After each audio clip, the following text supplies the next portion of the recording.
이사야서 9장 1절부터 7절이었습니다. 1절부터 7절, 이사야 9장 1절부터 7절, 이사야 9장 1절부터 7절 한 목소리로 같이 읽겠습니다. 시작. 전에 고통받던 자들에게는 흑암이 없으리로다. 옛적에는 여호와께서 수르륵 땅과 앗다니 땅이 멸시를 당하게 하셨더니 후에는 해변길과 유다 저쪽 이방의 갈릴리를 영화롭게 하셨느니라. 흑암에 행하던 백성이 큰 빛을 보고 사망의 큰 땅에 빛을 자기의 빛이 비치도다. 주께서 이 나라를 창성하게 하시며 그 즐거움을 더하게 하셨으므로 수사하는 즐거움과 한침을 나눌 때의 즐거움 같이 그들이 주 앞에서 즐거워하노니 이는 그들이 어깨에 맨 멍에와 그들의 어깨의 채찍과 그 압제자의 막대기를 주께서 꺾으시되 미디안의 날같이 하셨음이니라. 어지러이 싸우는 문인들의 승부와 피부를 거두시 불에 속같이 섞아지니 이는 한 나귀가 우리에게 나누고 한 아들을 우리에게 주신 바 되었는데 그의 어깨에는 정사를 메었고 그의 이름은 기묘자라 모사라 전능하신 하나님이라 영존하시는 아버지라 평강의 왕이라 할 것이니라. 그 정사와 평강에 더하는 무궁함이여 또 다윗의 왕자와 그의 나라에 군림하며 그 나라를 굳게 세우고 지금 이후로 영원히 정의와 공의로 그것을 보존하실 것이라. 만군의 여호와의 의심이 이를 이루시리라. 아멘. 감사합니다. 오늘도 이렇게 뵙게 나오신 우리 성도님들 너무나 반갑고 참 감사합니다. 우리가 예수님을 믿는 것은 참으로 큰 축복입니다. 이스라엘아, 너는 행복한 사람이로라. 여호와의 구원을 너같이 얻은 백성이 누구냐? 신명기서에서는 우리에게 말씀해 주고 있습니다. 구원받은 백성, 참으로 행복한 백성입니다. 아름다운 백성입니다. 이 땅에서 이보다도 더 큰 축복을 받은 사람은 아무도 없습니다. 구원받은 사람만이 진정한 은혜요 진정한 축복을 누리는 것입니다. 우리는 이것을 우리 마음속에 새기면서 살아가야 됩니다. 우리는 영원한 삶, 천국의 삶을 사는 것이지요. 그래서 우리 주님께서도 나를 믿는 자는 죽어도 살겠고 살아서 나를 믿는 자는 영원히 죽지 아니라고 말씀하셨습니다. 우리는 이 세상의 삶으로 끝나는 사람이 아닙니다. 저 천국이 우리에게 보장되어 있습니다. 그러기에 우리는 너무나도 기쁘고 감사하고 행복한 삶을 사는 것입니다. 요즘 우리는 어려운 시대를 보내고 있지요. 코로나 바이러스로 인합니다. 그전에도 잠깐 한번 말씀드렸지만 중세시대 때 어두운 시대가 있었습니다. 영적으로는 참으로 어렵고 사람들의 생활도 흑암 속에서 이렇게 피폐한 삶을 살고 있는 그때에 유럽에 이제 흑사병이 들어왔지 않습니까? 1347년부터 한 3년 동안 이제 유럽에 이렇게 이 흑사병이 휩쓸고 다녔습니다. 물론 이제 지금은 비행기가 있고 그런 처리니까 뭐 미국에서 우리나라 오는 것도 그냥 뭐 반나절이 모르고 그렇지만 그 시절만 해도 그래도 뭐 비행기가 다니거나 뭐 자동차가 다니거나 그런 시절은 아니었어요. 그래도 이제 그 시절에도 이 전염병이 퍼지는데 그제 뭐 그 전 유럽에 퍼지는 시간이 오래 걸린 것이 아니라 3, 4년 동안 유럽을 휩쓸고 지나갔습니다. 그래서 3분의 1이 죽었다. 어떤 사람들은 뭐 2분의 1이 죽었다고 하는데 한 3분의 1이 죽었습니다. 굉장히 많은 사람들이 죽었죠. 그리고 이제 위로 올라가서 모스크바까지 이 흑사병이 휩쓸었다. 그렇게 이야기를 합니다. 참 많은 사람이 죽었습니다. 그리고 나서 이제 이 시대가 변했습니다. 인간 종중에 이제 르네상스 시대가 그때부터 시작됐던 것이죠. 그리고 이제 그 바람을 타고 우리 이제 루터가 종교 개혁을 일으켰는데 그 종교 개혁이 삽시간에 유럽에 퍼질 수 있었던 것도 바로 이런 영향이었다. 우리가 교회사적으로 보면 이렇게 이야기를 합니다. 그렇습니다. 세상의 역사는 하나님이 주관하시지요. 사람이 하는 것 같지만 모든 것을 하나님이 다스리시고 하나님이 간섭하시기 때문에 하나님이 주관하십니다. 모르겠습니다. 코로나 바이러스에 대해서 전 세계가 어렵습니다. 우리나라도 뭐 얼마 안 되고 이제 그러면 요새 이제 뭐 오늘도 1000명이 넘었습니다. 어저께는 950명, 오늘 이제 1000명이 넘었었어요. 사모님 많은 이제 어려움이 지금 이 지구상을 휩쓸고 가는데 이것이 끝나고 나면 이 세상이 어떻게 편제가 바뀔지 저는 잘 모르겠습니다. 그러나 분명한 것은 하나님께서 역사하신다는 사실입니다. 하나님의 손길이 있습니다. 분명하게 이 속에서 역사하시는 하나님의 손길이 있는데 우리가 몇 년 후면은 하나님의 그 역사를 이제 보게 될 것입니다. 참으로 이제 어려운 그런 사회 속에서도 우리는 하나님을 믿고 예수님을 믿는 사람이기 때문에 늘 소망이 있는 것입니다. 우한 코로나 바이러스 면에서 많은 어려움이 있지요. 신천지를부터 이제 이 확산이 확 일어나서 대구에서도 많은 어려움이 있었습니다. 그리고 이제 잠잠해지는가 싶더니 이태원에서 게이들로 인해 가지고 게이클럽에서 이제 문제가 생겨서 또 이제 한번 어려움을 겪었습니다. 근데 참 우리나라 대단한 나라입니다. 그 게이들이 뭐가 대단하다고 다 숨겨졌습니다. 하는 사람들이 이렇게 나타내지 않았어요. 다 숨겨졌죠. 왜 그런지 잘 모르겠습니다. 그리고 이제 나중에는 8.15 이제 뭐 집회가 있었습니다. 그래가지고 물론 저는 뭐 이렇게 이 정치적인 집회에 대해서 기독교인들이 참석하는 거 이런 것은 그렇게 좋게 보지는 않습니다. 신앙적인 집회는 우리가 목숨 걸고 참석을 해야 되지만 꼭 정치적인 집회에 그럴 필요는 없다 이렇게 생각이 되지만 어찌 됐든 간에 이 8.15 집회가 기독교인들이 많이 있었고 또 보수단체들이 있다 보니까 그것은 다 드러냈습니다. 마치 범죄인 취급을 했지요. 그리고 얼마 전에 이제 뭐 또 그 민주노총으로 가지고 집회가 있었어요. 매스컴도 발표를 안 해서 그렇지 많은 집회가 있었습니다. 그리고 나서 사람들이 이렇게 이야기하는 사람들이 있습니다. 그 후로 보이지 않는 그런 어떤 그 이 접촉자들, 쉽게 말하면 보이지 않는 이 사람들이 많이 확진이 된다. 그렇게 이야기합니다. 쉽게 말하면 어디서 생겼는지 근거를 알 수 없는 사람들이 많이 생겼다. 이렇게 이야기를 합니다. 오늘도 보면은 엄청난 확진자가 이렇게 생겼는데 많은 부분에 있어서 어디서 생겼는지 알지 못하는 경우가 많은 것을 우리가 보게 됩니다. 어찌됐든 참으로 힘들고 어려운 시대입니다. 이 바이러스가 이제 심하게 일어나다 보니까 이제 뭐 우리 교회는 물론이지요. 예배를 못 드리는 경우가 상당히 많습니다. 뭐 우리 교회들도 이렇게 뭐 자발적으로 알아서 이제 힘들고 어려우니까 안 나오시는 분들도 이렇게 있고 그럽니다만 저희들도 이렇게 이제 함부로 예배를 드릴 수가 없으니까 많은 분들이 집에서 예배를 드리고 예배를 못 드리고 이런 경우가 있는 것을 보게 됩니다.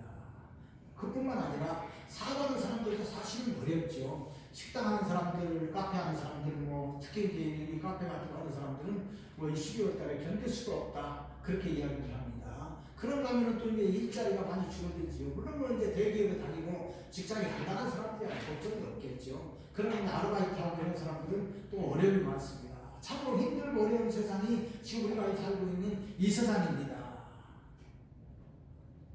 이런 어려움 속에서도 나라는 하나 되지 못하고 갈등을 합니다. 정치가 그러합니다. 다른 편을 배려하면서 토의하고 합의하는 모습은 전혀 볼 수가 없습니다. 토론하기를 싫어하고 나만이 옳고 내 편만이 옳다 이렇게 주장을 합니다. 심하게 주장을 합니다. 그러다 보니까 이제 이념으로 인한 갈등이 있고 동성 간의 갈등이 있습니다. 세대 간의 갈등도 생겼습니다. 그러다가 보니까 이제는 남자와 여자 이런 서로 간의 갈등까지 생겼습니다. 참으로 힘들고 어렵습니다. 왜 이렇게 갈등이 많은지 모르겠습니다. 마치 조선시대 말기를 보는 것 같습니다. 내부에서 갈등이 심하고 내부에서 싸움이 있고 논쟁이 있으면 그 나라는 무너지기가 쉽습니다. 저기 침공하면은 그냥 이렇게 속수로 쳐고 무너지는 거 아닙니까? 무너져버리고 맙니다. 그래서 이제 적들이 침공이 오면 그 나라는 쉽게 무너지는 것이죠. 아무리 첨단 장비가 있어도 소용없습니다. 이스라엘이 이제 7일 동안 전쟁을 할 때 그 사람들이 뭐 무기가 대단해서 이긴 것이 아닙니다. 이집트는 그 당시에 대단한 신무기들이 많이 있었습니다. 그럼에도 불구하고 재래식 무기, 재래식 비행기를 가지고 이스라엘이 이겼었던 것은 정신 하나입니다. 정신으로 이긴 것이죠. 그렇기 때문에 참 나라가 하나 되는 것이 너무나도 이렇게 중요한데 나라가 갈갈이 흩어져서 이렇게 갈등을 하고 있습니다. 뿐만 아니라 영적으로도 사실 우리 이 시대가 어두운 시대입니다. 얼마나 어두운 시대냐. 이단이 판을 칩니다. 정말로 이단이 판을 치지 않습니까? 젊은이들이 그 길로 다 뭐 그냥 쫓아갑니다. 죽음의 길이고 어둠의 길인데 뭘 쫓아가는 것이죠. 그런가 하면 불행하게도 교회라는 이름을 가지고 있으면서도 이단과 같은 비슷한 길들이 참으로 많습니다. 영적으로 혼란하고 어두운 시대가 이 시대입니다. 어떤 면에서는 우리 구약에서 하나님 말씀하신 것처럼 이제 이런 교회를 문을 좀 닫았으면 좋겠다. 누가 좀 성전의 문을 닫았으면 좋겠다. 하나님께서 그렇게 바라보시는지도 모르겠습니다. 참으로 힘들고 어려운 세상 속에 우리가 살고 있습니다. 오늘 본문은 우리에게 이런 모습을 말씀해주고 있습니다. 어두운 사회, 힘들고 어려운 지역인 갈릴리입니다. 그들은 그들의 죄로 인해서 하나님을 떠났습니다. 그러기에 자기 나라를 지키지도 못하고 자기 나라를 다른 나라에 빼앗겨버린 것 같습니다. 다른 나라 사람들이 이제 자기 나라에 살고 자기들은 저 2억 마리 먼 나라에서 흩어져서 살아야 되는 그런 불운을 겪었던 것입니다. 그렇기 때문에 이 땅은 어두운 땅입니다. 1절 말씀 다시 한번 보면 전에 고통받던 자들에게는 흑암이 없으리로다. 옛적에는 여호와께서 스불론 땅과 납달리 땅이 멸시를 당하게 하셨더니 후에는 해변길과 요단 저쪽 이방의 갈릴리를 영화롭게 하셨느니라. 아멘. 전에 고통받던 갈릴리 땅입니다. 그 땅이 왜 그렇게 고통을 받게 되었습니까? 하나님의 말씀을 떠났다. 아까 말씀을 드렸지요. 아브라함과 이삭과 야곱 그들의 자손들이 애굽에 가서 살아서 큰 민족을 이뤘습니다. 그리고 그들이 하나님 은혜로 애굽을 탈출해서 가나안 땅에 들어가게 됩니다. 가나안 땅에 들어가서 이제 여호수아 시대를 시작해서 사사 시대를 거치고 사울이 첫 번째 왕이 되었습니다. 그리고 이제 하나님의 사람 다윗이 왕이 되었고 그 아들 솔로몬이 왕이 되었습니다. 그 시대까지는 한 민족을 이루면서 잘 살았습니다. 그런데 이제 솔로몬 이후 바로 그 아들 르호보암 시대 때 남북이 두 나라로 갈려버리고 말았습니다. 우리나라가 갈려져서 남북 두 나라가 되었던 것처럼 이스라엘 역시도 남북으로 갈라진 두 나라가 되고 말았습니다. 북쪽은 이스라엘, 남쪽은 유다지요. 그런데 이제 북이스라엘은 이제 여로보암이 첫 번째 왕이 되었고 계속해서 이제 왕들이 일어나는데 다 하나님을 떠났습니다. 하나님을 떠나고 하나님의 말씀을 떠나고 우상숭배를 하는 땅이었습니다. 계속해서 반란이 일어나서 새로운 왕조가 일어남에도 불구하고 희한하게 북쪽에서는 하나님을 떠나고 하나님을 섬기지 못하는 왕들이 있었습니다. 그러면 백성들이라도 하나님 말씀대로 순종하면 얼마나 좋겠습니까? 지도자가 잘못되면 백성들도 잘못됩니다. 희한해요. 정말로 잘못됩니다. 그래서 나라도 지도자가 중요하고 교회도 목사가 중요합니다. 이렇게 지도자들이 잘못되니까 하나님을 떠나고 우상을 떠나서 섬기면서 하나님을 섭섭하게 했습니다. 그래서 그들은 하나님의 징계를 받을 수밖에 없었는데 하나님은 아수르라는 나라를 사용하셔서 북이스라엘을 망하게 하셨습니다. 열왕기하 17장 22절로 23절 말씀을 보니까 이스라엘 자손이 여로보암이 행한 모든 죄를 따라 행하여 거기서 떠나지 아니하므로 여호와께서 그의 종 모든 선지자를 통하여 하신 말씀대로 드디어 이스라엘을 그 앞에서 내쫓으신지라. 이스라엘의 고향에서 아수르에 사로잡혀가서 오늘까지 이르렀더라. 아멘. 북이스라엘은 자기들이 하나님을 떠나고 하나님의 말씀에 불순종하면서 결국은 우상숭배했습니다. 하나님을 떠나버린 것이죠. 하나님께서도 돌아오기를 기다리시고 계속해서 선지자들을 보내셨지만 그들은 돌아올 줄을 몰랐습니다. 돌아올 줄 모르는 백성은 어찌하겠습니까? 돌아오지 않으면 어찌하겠습니까? 하나님께서도 할 수 없기 때문에 아수르라고 하는 나라를 사용하셔서 그 나라를 심판하셨습니다. 그래서 그들을 다 잡아가지고 아수르로 끌고 갔습니다. 한 곳에 살게 한 것이 아니고요. 성경에 보면 이것저것 다 옮겨서 살게 했어요. 흩어버리면 다 흩어버렸어요. 그리고 이제 다른 민족들 여기저기서 있는 민족들을 북이스라엘 땅으로 오게 해서 거기서 살게 한 것입니다. 그래서 그들은 다른 민족과 섞여 사는 잡족이 되어버리고 말았습니다. 17장 24절 열왕기하에 보니까 아수르 왕이 바벨론과 구다와 아와 하맛과 수발하면서 다른 사람들을 옮겨다가 이스라엘 자손을 대신하여 사마리아 여러 성읍에 두고 그들이 사마리아를 차지하고 그 여러 성읍에 거주하니라. 아멘. 이스라엘 원주민들 하나님의 백성들은 다 잡혀가서 이방 땅으로 끌려갔고 흩어져서 살게 되고 오히려 다른 사람들이 이 땅에 와 살게 되었습니다. 그러다 보니까 이스라엘 민족들은 순수한 혈통을 보존할 수가 없었습니다. 잡족이 되어버리고 말았죠. 그래서 하나님께서는 어떤 면에서는 이 열지파를 다 흩어버리고 하나님께서 심판하신 것입니다. 하나님 말씀대로 살지 못했기 때문에 그렇습니다. 그래서 이제 잡족이 되어버렸는데 100% 다 잡족이 되었다 이렇게 이야기할 수는 없지만 대부분의 많은 사람들이 잡족이 되어버리고 말았습니다. 순수한 아브라함의 혈통을 잊어버린 거예요. 물론 100% 다 그렇다고 할 수 없지만 이제 사마리아를 중심으로 하는 사람들이 더 많이 그랬고 갈릴리 지방도 그런 사람들이 많았습니다. 그러나 역사가 흐르면서 이제 갈릴리 지역도 유대인들이 많이 이주해서 살았던 것을 보게 됩니다. 우리 예수님께서도 갈릴리 지역인 나사렛에서 이제 사셨는데 그 아버지도 유대인이었고 다윗의 자손이었고 어머니도 유대인이었습니다. 유대인들이 많이 살았습니다. 그러나 하여튼 어찌됐든 그 땅은 하나님께 버림받고 하나님께서 버리신 땅, 바로 어두운 땅이 되고 말았던 것입니다. 이렇게 갈릴리 호수를 중심으로 한 스불론 땅과 납달리 땅은 버림받은 땅과 같은 것입니다. 수없는 외침을 당하는 것이고 하나님께서도 우상 숭배하는 북이스라엘의 갈릴리 지역을 버려두셨습니다. 오랫동안 버려두셨습니다. 그러기에 그곳이 흑암의 땅이 될 수밖에 없었던 것입니다. 아무리 좋은 땅도 하나님께서 버리시면 하나님이 떠나시고 하나님 버리시면 그 땅은 어두운 땅이 됩니다. 황폐한 땅이 됩니다. 그리고 사람들도 어두운 삶을 살고 영적으로도 사람들이 황폐할 수밖에 없는 것입니다. 아무리 자연이 좋고 풍성한 곳일지라도 버려질 수밖에 없습니다. 사실 갈릴리 지역은요 참 좋은 땅입니다. 물이 풍부하잖아요. 저쪽 남쪽의 유다 지역에는 물이 많지 않으니까 뭐 그저 이렇게 농사짓기도 불편하고 그런 땅입니다. 그런데 갈릴리 지역은 물이 풍성하니까 농사짓기가 참 좋아요. 그런데 아무리 자연이 좋고 아무리 물이 많고 풍성한 땅이라도 하나님이 버려주시면 황무하고 결국은 이 황폐한 땅이 되고 말고 어두운 지역이 되고 마는 것입니다. 하나님이 떠나셨기 때문에 그렇습니다. 옛날이나 오늘이나 똑같은 것입니다. 어쩌면 우리가 사는 세상도 어두운 세상처럼 보여집니다. 무엇인지는 몰라도 그저 앞날이 어두워 보입니다. 그렇다면 어떻게 해야 되겠습니까? 싸워서 정복이라도 해야 되겠습니까? 아닙니다. 어두운 땅에는 하늘에서 빛이 비춰야 됩니다. 하나님의 빛이 비춰야만 밝은 땅이 되는 것입니다. 그렇게 어두운 곳에 밝은 빛을 비추면 새로운 세상이 됩니다. 2절 말씀에 흑암에 행하던 백성이 큰 빛을 보고 사망의 그늘진 땅에 거주하던 자에게 빛이 비치도다.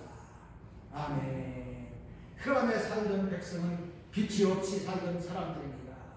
하나님이 없는 사람들은 다 어두운 세상을 삽니다. 진리의 밝은 빛이 없기 때문에 그들의 인생은 어두운 인생이요 희망이 없는 인생이 될 수밖에 없습니다. 이런 어두운 인생을 사는 사람은 빛이 필요합니다.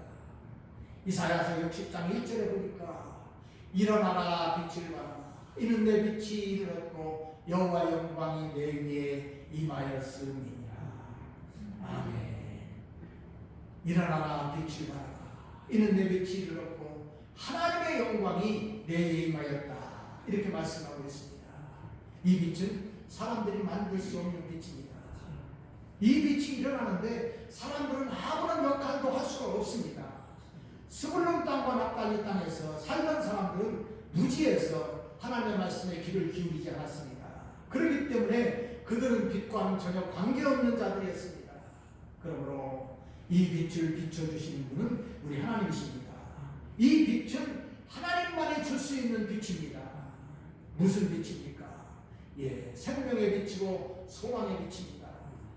이 빛은 바로 예수 그리스도십니다. 어두운 세상에 비추오신 예수님만이 이 어두운 땅에 빛을 비출 수가 있는 것입니다.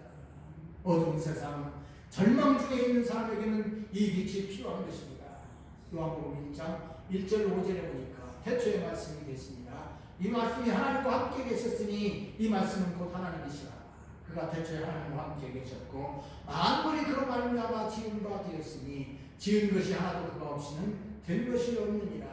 그 안에 생명이 있었으니 이 생명은 사람들의 빛이라. 빛이 어둠에 비치되 어둠이 깨닫지 못한다. 아멘. 천지와 만물을 말씀으로 창조하신 게 하나님, 그 말씀이신 하나님이 바로 예수님이십니다. 그렇게 예수님께서는 태초부터 계신 빛이십니다. 모든 만물을 말씀으로 지으신 말씀이신 예수님이십니다. 그러게 예수님은 생명의 빛이 됩니다. 그러므로 빛이신 예수님을 통해서 모든 만물이 생명을 얻습니다. 더구나 하나님의 형상을 닮은 사람은 예수님의 생명의 빛을 반드시 얻어야 됩니다. 그래서 이 새 생명으로 태어나야만 되는 것입니다. 반드시 그래야 됩니다. 거듭나야 된다는 말씀입니다. 요한복음 1장 12절로 13절에는 영접하는 자, 곧 그 이름을 믿는 자들에게는 하나님의 자녀가 되는 권세를 주셨으니 이는 혈통으로나 육정으로 나 사람의 뜻으로 나지 아니하고 오직 하나님께로부터 난 자들이니라. 아멘. 예수님을 믿고 영접하는 자에게는 하나님께서 새 생명을 주시고 하나님의 자녀가 되는 권세를 주십니다. 그러기에 하나님은 예수님을 나사렛에서 자라게 하시고 갈릴리 가버나움을 중심으로 생명의 복음을 전하도록 하신 것입니다. 생명의 복음을 전하고 밝은 빛을 비추도록 하신 것이 바로 우리 주님의 사명입니다. 이것이 우리 주님의 세상에 오신 목적이기도 합니다. 예수님께서는 유대 땅 베들레헴에 나셨죠. 거기서 아기만 나셨습니다. 그리고 이제 나사렛에서 자라셨다. 성경은 말씀하고 있습니다. 나사렛에서 예수님께서 자라신 것이죠. 나사렛이 바로 스불론 땅입니다. 그리고 예수님께서는 갈릴리 해변을 중심으로 가버나움에 주로 계시면서 이제 그곳에서 복음을 전하고 생명을 살리시는 일을 했는데 그곳이 바로 납달리 땅입니다. 그래서 스불론과 납달리 땅을 이사야 이 오늘 본문의 9장 1절에서는 우리들에게 말씀해 주고 있는 것입니다. 어두운 곳에서 사역을 시작하신 우리 주님이십니다.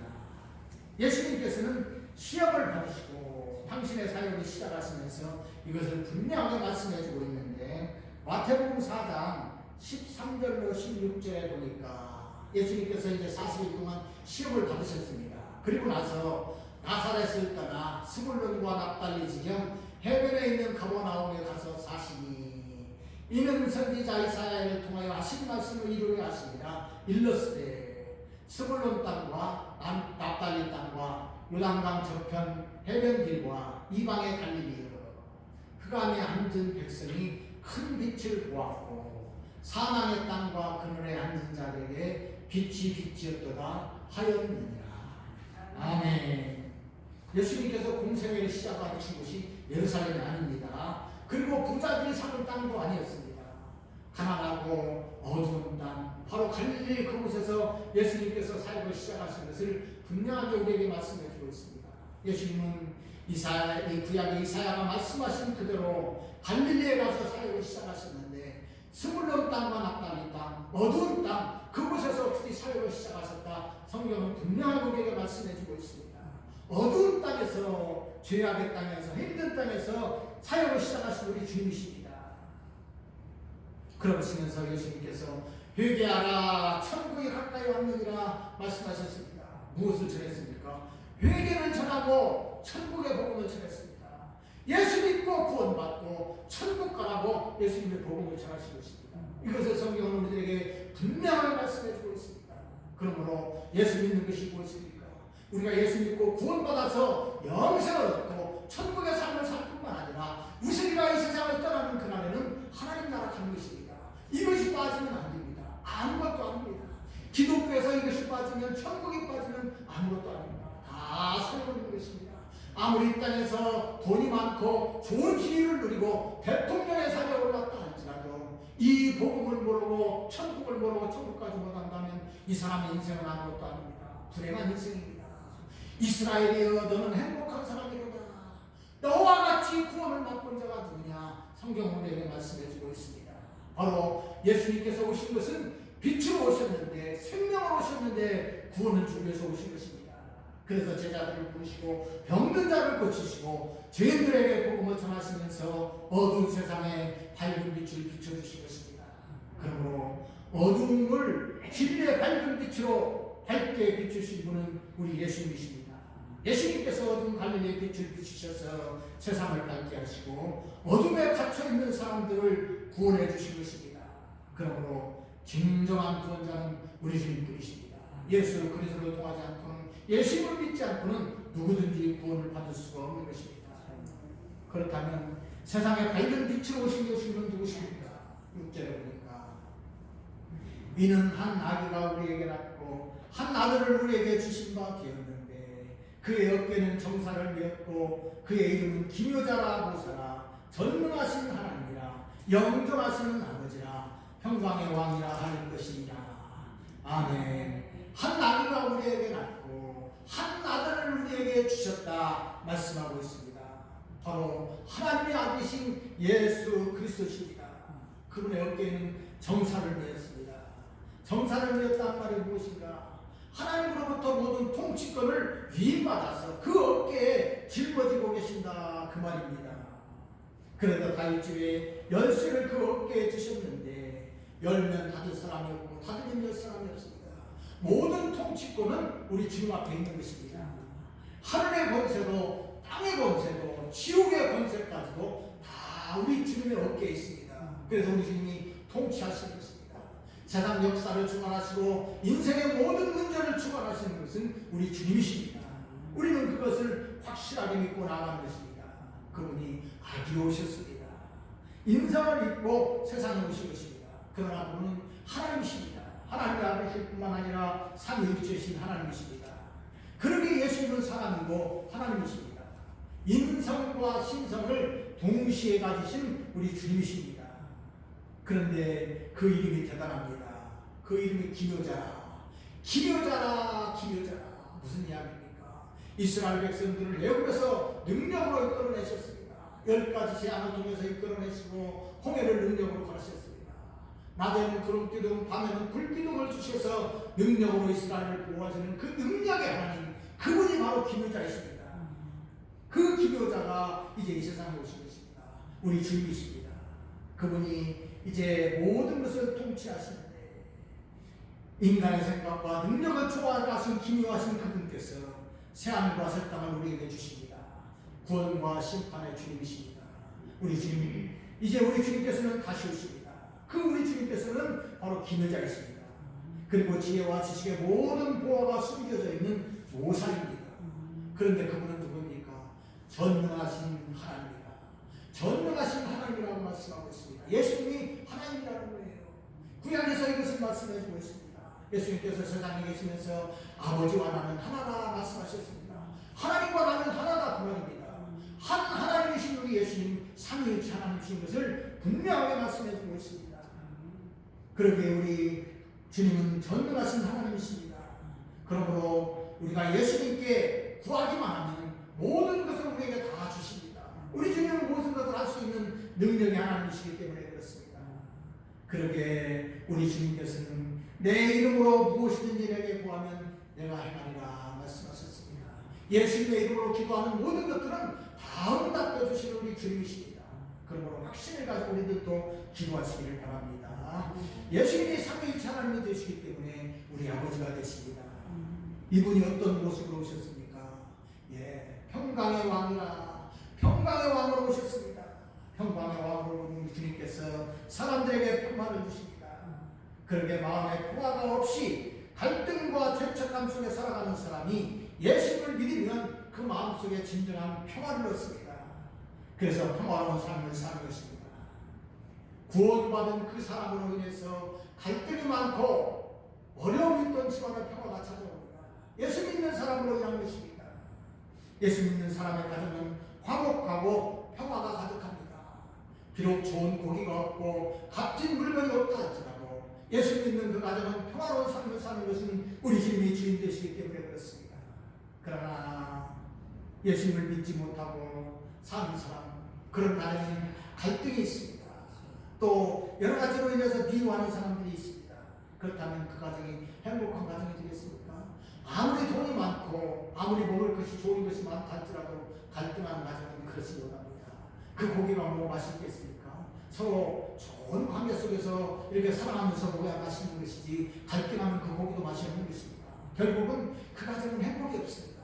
그러므로 진정으로 행복한 사람과 행복한 가정은 누굽니까? 예수 믿는 사람입니다. 예수 믿음으로 말미암아 그 마음 가운데 예수님이 오신 사람은 그 사람에게 화평이 오고 그 가정에게 평화가 오는 것입니다. 그러므로 진정한 평화를 원한다면 예수 믿어야 됩니다. 그래서 죄를 용서받고 죄에서 떠난 삶을 살아야 하는 것입니다. 이런 사람은 진정한 평강을 누리는 사람입니다. 어둠에서 밝은 빛으로 살아가는 사람입니다. 그러므로 오늘도 우리 모두는 예수님으로 인해서 진정한 평화를 누리는 우리 모두가 되시기를 바랍니다. 이 땅에 아기 오신 예수님을 믿는 자들은 천국의 영생을 얻은 자로서 이 세상에서도 하나님 나라를 누리면서 살아가는 것입니다. 7절 보니까 7절 그 정사와 평강에 더하니 무궁하며 또 다윗의 왕자와 그의 나라에 군림하여 그 나라를 굳게 세우고 지금 이후로 영원히 정의와 공의로 그것을 보존하실 것이라. 만군의 여호와의 열심히 이를 이루시리라. 아멘.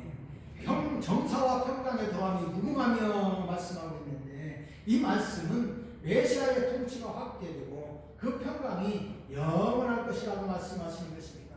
그래서 영원하도록 정의와 공의를 이룰 것입니다. 우리 하나님의 열심히 예수님을 통해서 이것을 이루신다 말씀하신 것입니다. 이것이 하나님 나라의 삶입니다. 사실 이 세상은 공평하지 않습니다. 정의롭지도 않습니다. 공평과 정의를 외치는 정치인들이 있을지라도 그 사람들로 인해서 이 땅에서 공평과 정의가 이루어지지 않습니다. 절대적으로 이루어지지 않습니다. 사람은 그런 그 공평과 정의를 이룰 수가 없습니다. 죄인인 사람이, 자기도 다스리지 못하는 사람이 어떻게 세상을 공평하게 하고 정의롭게 하겠습니까? 그럴 수 없는 것입니다. 그렇게 사람들이 하는 이 말은 가식이고 그 말을 그냥 외치는 말일 뿐입니다. 정의와 공의는 예수님을 통해서, 그를 믿는 믿음의 사람을 통해서 이루어지는 것입니다. 예수님이 그 마음에 없는 사람은 공의와 정의를 망할 수 있는 자격도 없습니다. 그리고 그 사람들은 공의와 정의가 무엇인지도 모르는 것입니다. 그냥 하는 외침일 뿐이요 메아릴 뿐입니다. 절대 그렇지 않습니다. 인권을 외칩니다. 요즘 조 교수님가 나왔다고 합니다. 왜 그렇게 우리나라는 범죄인들을 잘도 보호해주는지 모릅니다. 그 사람으로 인해서 피해를 받았던 그 나연이라고 하는 사람은 하나의 어려움을 겪었습니다. 그래서 그 동네에서 이사 가야만 했습니다. 정부에서 도와주지 않았습니다. 그런데 그 죄인은 그렇게 철저하게 보호해줍니다. 물론 그 사람 좀 한다고 그냥 관찰 키워가지고 여기저기 자식까지 데려가지고 경찰이 지키지 않습니까? 혹시라도 피해를 줄까 봐 이렇게 지킵니다. 물론 범죄자한테 인권이 있죠. 그러나 정말로 중요한 인권은 평범한 사람들의 인권입니다. 하나님께서는 그런 정의를 말하지 않았습니다. 살인한 자는 살해에 처라고 하나님 말씀하셨습니다. 한 대로 갚아주라고 하나님 말씀하셨습니다. 이것이 정의고 이것이 공의입니다. 살인한 사람이 3년, 5년 가서 깜빵 살고 나온다면 이 땅에 정의와 공의가 이루어지겠습니까? 안 이루어집니다. 그럴 수 없는 것입니다. 그러기에 정치인들 외치는 공의와 정의는 다 쓸데없는 것입니다. 하나님의 말씀을 모르는 자들이 어떻게 공의와 정의를 이 땅에 실현하겠습니까? 할 수 없는 것입니다. 누가 합니까? 예수님만이 하실 수 있습니다.